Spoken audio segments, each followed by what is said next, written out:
Congratulations. As a reminder, make sure to silence your cell phones or put them on vibrate. No flash photography, no live video streaming. Well, of you, yeah. I've been out there.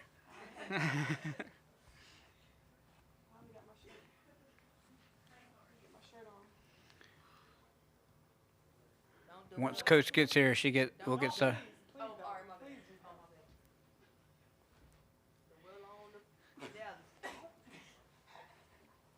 Alexis. Yeah.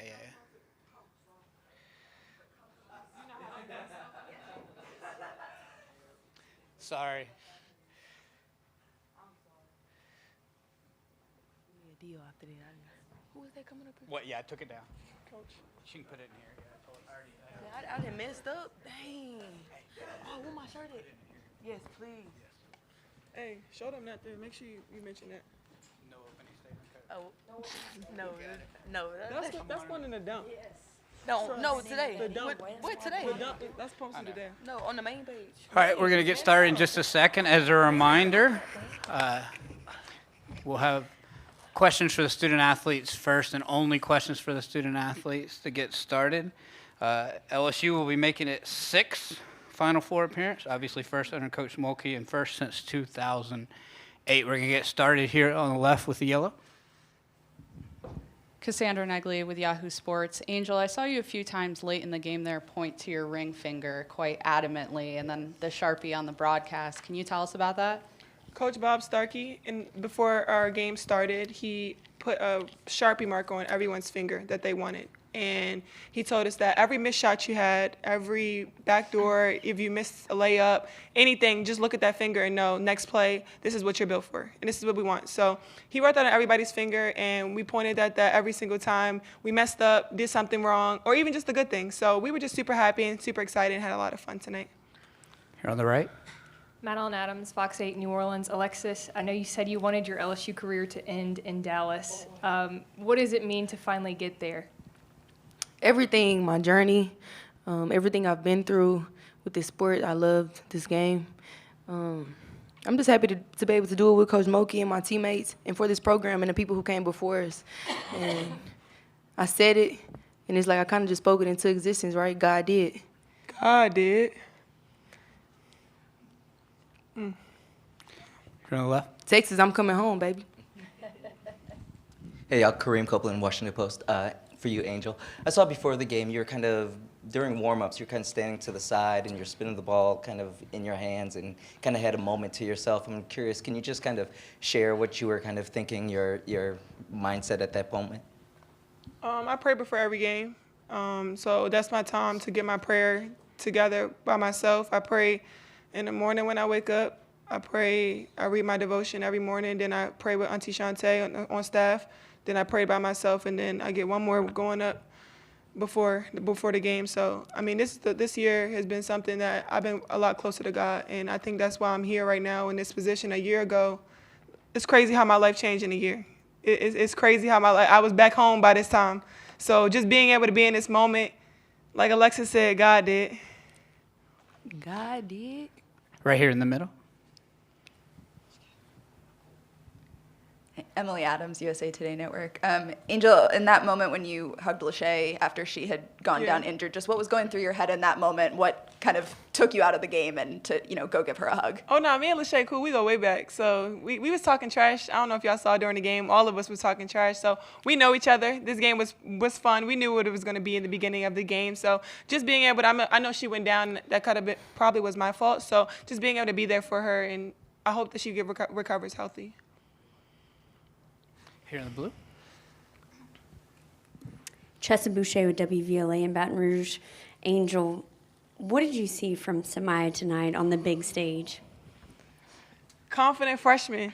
I mean, LaDeja got in foul trouble early, and for her to come in and just being able to be who she is all year that we knew what she was. I mean, those big moments, even coming to the Utah game, she came in and got 2 big rebounds for us. So I think Samaya is in a really good place right now. We need Samaya. She knows that we need her. So just keep putting confidence in her every single time, every moment. Even I just told her when we were in halftime, I said, no matter how much time you get on the court, make sure you maximize it. And she does that every single time she gets on the court. So I'm super proud of her. Back right. Just for both the players, Lex, could you start? Just the maturity needed to get through a game like this. Angel says y'all knew what you're getting into. I'm guessing that means a defensive slugfest to a degree. But just, even if the shots aren't falling, the offense isn't there to continue to defensively, play your game. I just think we needed to just relax and calm down and just let the game come to us. We wanted to win so bad. We dreamed about cutting the nets, and I just think at first we were just anxious. Everybody just wanted to win. Yeah, we didn't shoot the ball well. We haven't been shooting the ball well in our last 2 games, but only thing we can control is our defense and our effort, and that's what we did tonight, and we let that dictate our game. Angel. Agree with Alexis. Far back. For Lex, Miami's Coach Katie was saying that you were the reason why y'all were cutting the nets and she was sitting in here. Is that vindicating for you to hear that from the opposing coach after tonight? Oh, yeah. She told me when she was walking out, she was like, you were the X factor tonight. It's always cool, getting credit and a little recognition, but, it wasn't just me. It was also my teammates, my coaches, believing in me. Thank you. I appreciate it. Grace. Grace Rayner with The Athletic. Alexis, what's it like for you to have a front row seat to watch Angel rebound the way that she does? Most of the times, I'm just in a wow. I'm like, wow, because I can't even describe it. I'm just grateful to have Angel because I don't have to go rebound. Even though Coach Mulkey be like, go grab some rebounds. I'm like, for what? Angel's in the paint. But yeah, it's amazing. Angel's amazing. Angel's our star. She is who she is. Chantel. Chantel Jennings with The Athletic. Maybe both of you can take part of this. Maybe Angel, what was Coach Mulkey's message to the team ahead of the game? And Alexis, what was the message at halftime? Just being able to be disciplined throughout the game. We have 5 goals. Make sure we focus, execute, leadership, defense, and rebounding. If we do all 5 things, that's what we cut nets and we get rings. So being able to dial in on that, they put all they did into us. Now it's just time for us to play. So when the ball threw up, we just knew it was time to go. So I think they just prepared us, and then we just executed. I got the Final Four starting with the Plaid. I'll answer your question. And at halftime, we all just talked to each other and just said, we got to believe. Just keep believing, keep fighting. We felt like it was destined. We were destined to be where we are today. And it was all about our energy and just coming together and being on one accord. Thank you, Alexis. Thank you. In the Plaid? Alexis, as the only returning starter on this team, how did you embrace that role, and how did you see the team kind of gel and come together over the course of the year to get here? Just being a leadership piece for the team, having that experience, having Coach Mulkey believe in me and push me, because, sometimes being a leader is hard. Having to be the bad guy sometimes and the pressure of, the responsibility sometimes is really tough sometimes. And, I've embraced it this year, and it's honoring, and it's paid off. I'm heading to Dallas. I'm ending my senior night where I wanted it to be. And, hopefully we can go cut nets in Dallas. Gabrielle? Gabrielle Lewis, the next. Alexis, just to go off of that, what's it mean to be able to do this in your home state and also in your final year of college ball, being able to get here? At one point, when I left Rutgers, I wasn't even going to play basketball anymore. So this moment is literally everything to me. I am the comeback kid. I went through so much adversity. The world counted me out, media writing bad posts, portraying this image of me. Now I could just let it all go. I beat it. I beat the odds. Far right? Hey, ladies, Corey Diaz with the USA Today Network. For the both of you, culturally speaking, what Kim's been able to do in a very short period of time, you guys have played in a few different college basketball programs throughout your career so far. what is that catalyst? What has gotten you guys wearing a net around your neck? What's got you guys wearing regional championship hats right now? What is that biggest thing? Just believing in the coach and then putting in the work. I think it just started when I got here in July. I had a plan just for me and then going within the team. I mean, they had a plan for the team.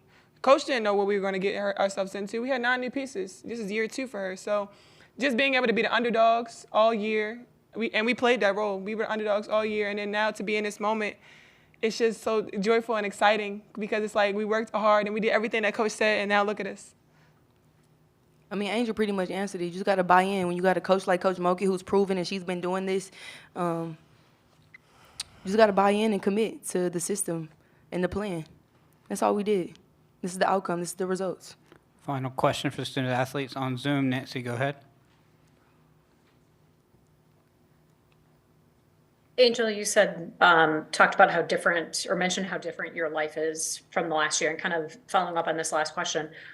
When you came to LSU, what were your expectations, and did you really envision that you guys could get this far in this 1 year? A first start, that's what I came to LSU for. I mean, I just wanted a first start. I've done things in my past that I kind of regret. I mean, there's things that I've done, but I came from Maryland, and I succeeded at Maryland, but I wanted more. And more was to get better every single day and then cut down nets one day. So just being able to be within a program where like Kim Mulkey, where she was going to push me every day and keep me humble and to get me to the next level, I think that was just what was important for me. And I needed Coach Mulkey, and that's just what I needed. I needed Coach Mulkey. Congratulations, and thank you both. Okay. Thank you. Go enjoy it, baby. God did. Thank you. Hey, go find Miss Tate and say God did it. Thank you. All right, we're going to open it up right here in the blue first.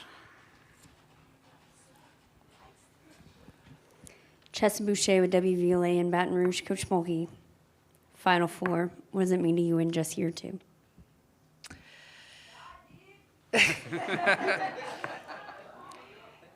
You know why they are saying that, they believe that, but we haven't, and I'll answer your question in a minute.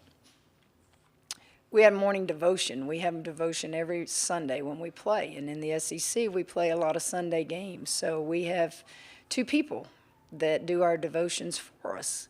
One is Shaida. Shaida is our radio person who also used to play basketball at Duke, and she was an assistant on the previous staff at LSU. She's remarkable, a woman of faith. And also our president's wife, Dr. Bill Tate's wife, Kim Cash Tate. And those 2 women did our devotion this morning, and it was so touching, so good.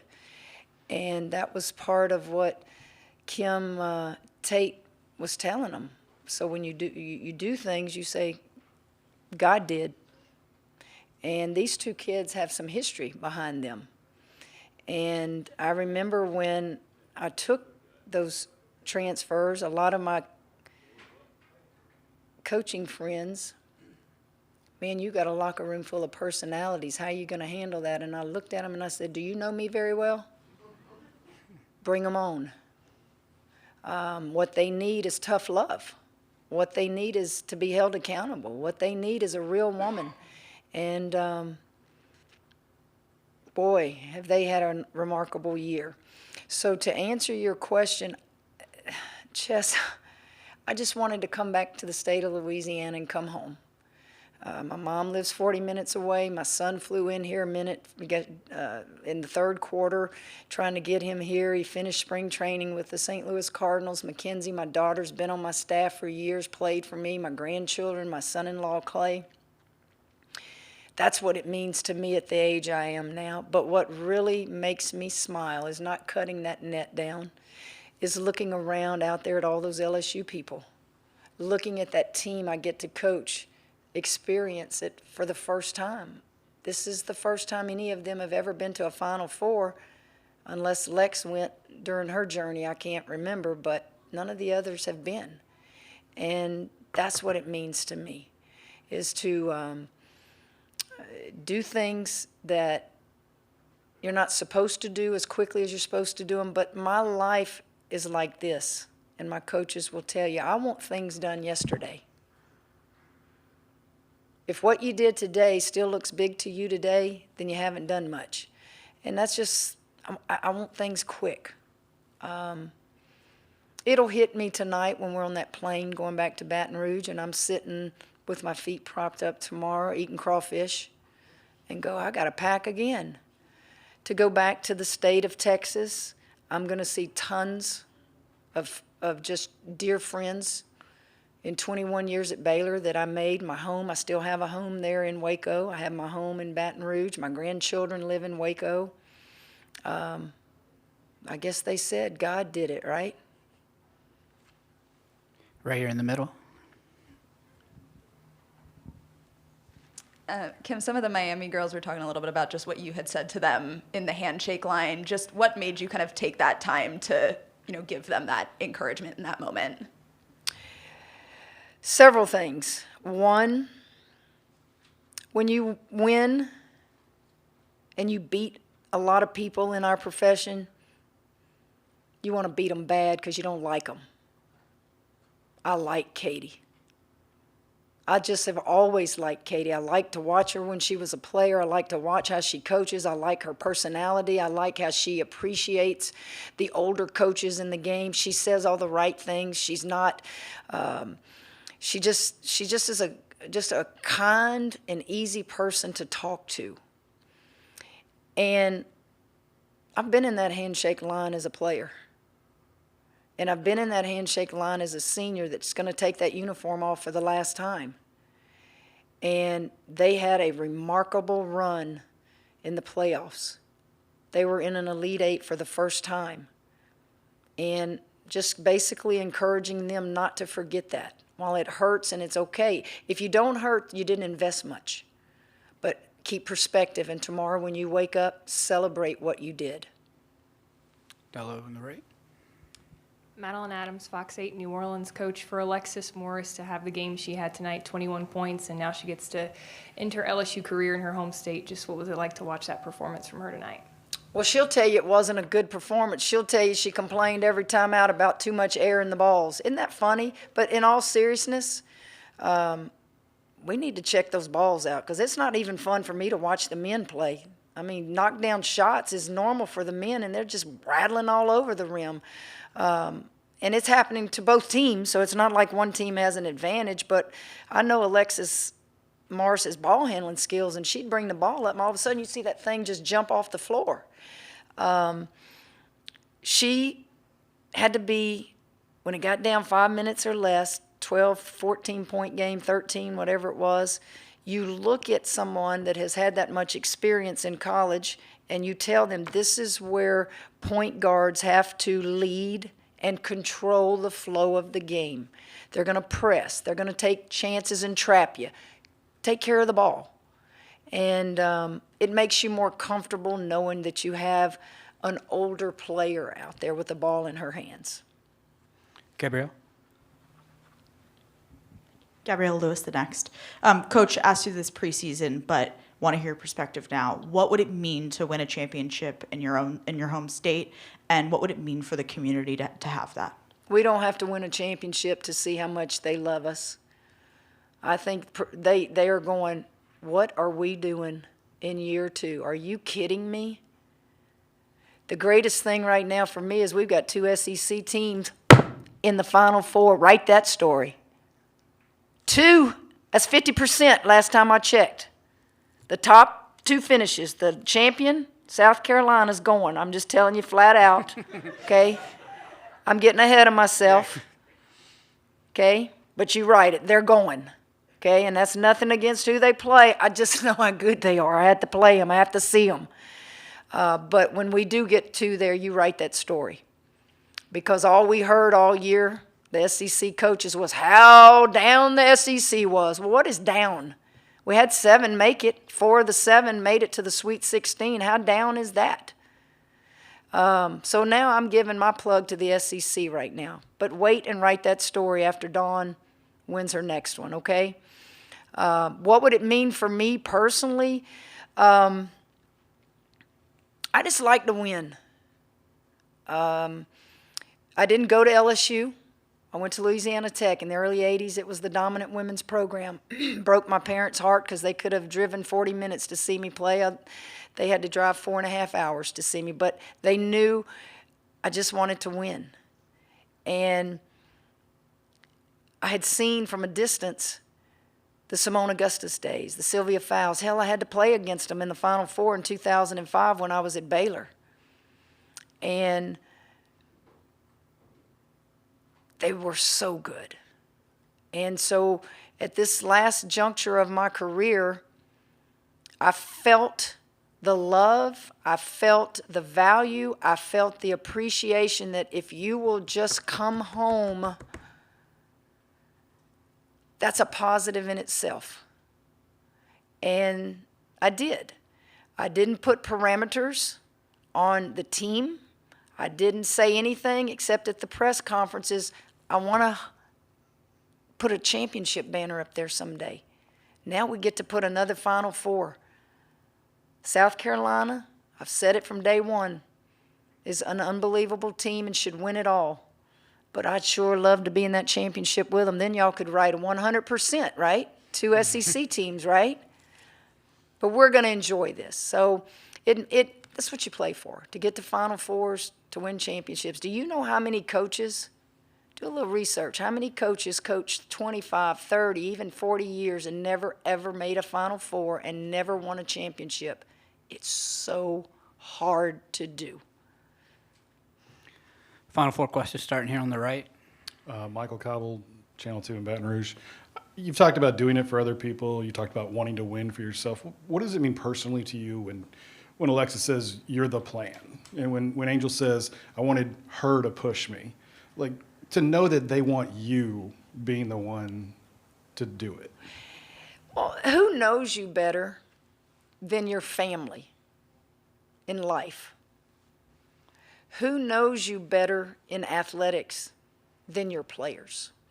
They see you at your best every day. They see you at your worst. They see you at your weakest, and vice versa. And I think they can answer it better than me. I think it is a perception out there about me that everybody has that's so not real. But I'm okay with that, because these kids that play for me, the coaches that coach for me, my family that knows me,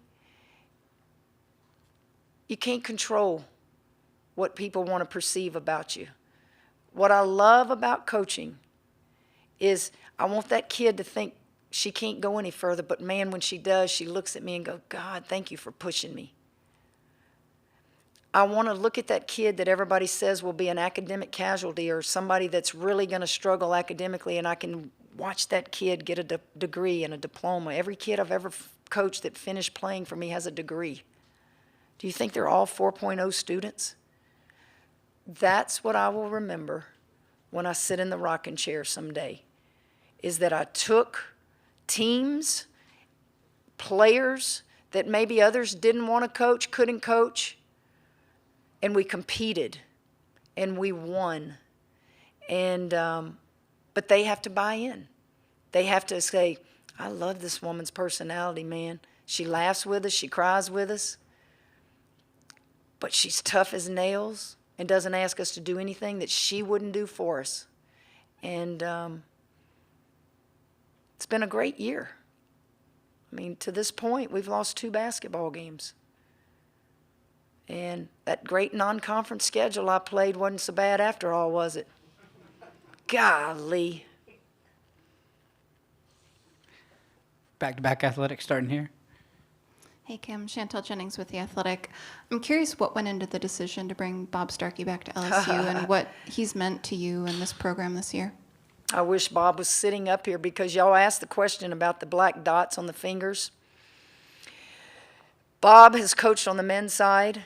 He coached Shaq and all those guys at LSU back in the day. Then he's on the women's side, and he's coached with Sue Gunter. He's coached at Auburn. The list goes on.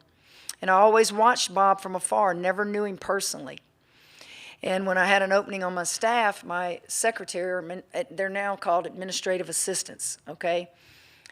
she's dear friends with him. And I said, do you think Bob would want to come back to Baton Rouge? He had just gotten to Auburn. He'd only been there a year. She said, well, if he doesn't, his wife will divorce him. But he really struggled initially with the offer because he's really a good person and loyal. And he said, I can't do it. I gave Johnny, my word that I would. And then within 24 hours, he called back. I called Johnny at Auburn. I don't have to do that. But I said, Johnny, I'm going to reach out to Bob Starkey and see if I can talk him into coming back. When I tell you it's such a natural fit, you would think we've been coaching together for a long time. Examples. Some of you asked to interview Bob, and he was freaking out. He goes, Coach Mulkey will let me interview? I was like, what are you talking about? So I was like, yeah, you interview. I wanted him to do every scouting report. I didn't want to hear a lot of voices. I wanted him, he's a junkie in the film room, and I wanted him to do every scouting report and then communicate with me.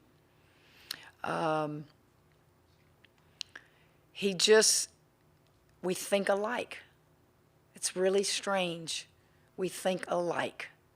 He'll say something, and I'll show him my practice thing and go, what does that say right there? And it's been very easy, very comfortable. That man took LSU as an interim coach to a Final Four. People forget that. Interim. He doesn't want to be a head coach. This is his calling. And I sure am blessed, and I am so grateful. He should be sitting up here because this thing on the ring, Coach, I have something I really want to do before the game. I said, tell me what? I said, do it. Interrupt me. When we go in there, you interrupt what I'm getting ready to tell them and get them fired up, Bob. And he did. Final two questions, starting with Grace. Grace Rayner with The Athletic. Just what makes Angel such a dominant rebounder? Positioning. First of all, she's strong. She's a strong kid. She doesn't jump half the time. If she ever just jumps, I think she could do even more. Positioning, she misses a lot of shots. She actually misses too many shots. She will tell you that. And she gets her own rebound. I've had one other player in my career that was like that. She would always get her own misses. So that's one thing. The second thing is she's got a nose for the ball. When somebody else is shooting, she's very hard to block out. She's not going to give up just because you put a body in front of her. You better get some position. You better get some strength because she's going to fight you in there for it. Final question up here at front. How crucial was Samaya Smith tonight, and also hearing Angel say that she needed you? What does that mean to you? Well, Samaya Smith was on the all-freshman team in the SEC, deservingly so. Samaya, I've watched her for a long time. DeSoto High School there in Texas, and of course was recruiting her when I was at Baylor, and then came here and was able to change and get her to leave the state of Texas. She won so many championships in high school. She knows what it feels like to wear rings. And she is the quiet, kind, we'll talk more now than she did when she first got to LSU. She has skills you don't teach. She's a quick jumper. Like, she's tall, lanky, she'll time a block shot. What she lacks is just experience, getting pushed, getting shoved, but altering shots, scoring big in there tonight when LaDeja came out of the game. But even before tonight, I stopped in our shoot-around today. She had two big moments as a freshman in the last game. Had three sitting on the bench and they fouled out. The first big moment in the Utah game, she didn't get but about 7 minutes. But these are the moments that help young ones grow. She contested the shot on the last three. She was the one out there contesting. And I asked her, how close did you think you needed to be? Because you knew they were going to try to kick their legs out and get the foul. And you talked to her and say, you can't put a dollar value on that moment right there. The second moment in that Utah game was when she was blocking out on that rebound. And boy, are we lucky because she got shoved and pushed underneath. So we go back, we show her the film and say, you just had two of the biggest moments of the playoffs of your freshman year and you don't even realize it. Your second part of your question was, well, it touches your heart because I know what Angel needed. The public doesn't need to know that. I know what she needed. I know what I said to her in her recruiting visit, and I don't sugarcoat it. And I think what helps, they will call former players. Now, let me make it clear. Do you think every former player I've ever coached loves me? Are you kidding me? They'll bash you in a heartbeat, and they usually bash you because you disciplined them or you dismissed them or they didn't get enough playing time. That's the nature of being a head coach. But I encourage them, talk to the current players, talk to those kids I inherited at LSU last year. Let them give you the good, the bad, and the ugly. And we needed Angel. The program needed a quick start with transfer portal. Same thing with Alexis Morris. It touches you as a coach because they allow me to coach them. And they know my heart's in the right place. Congratulations All again. right, Thank y'all you, good? Coach. Yep. You're welcome.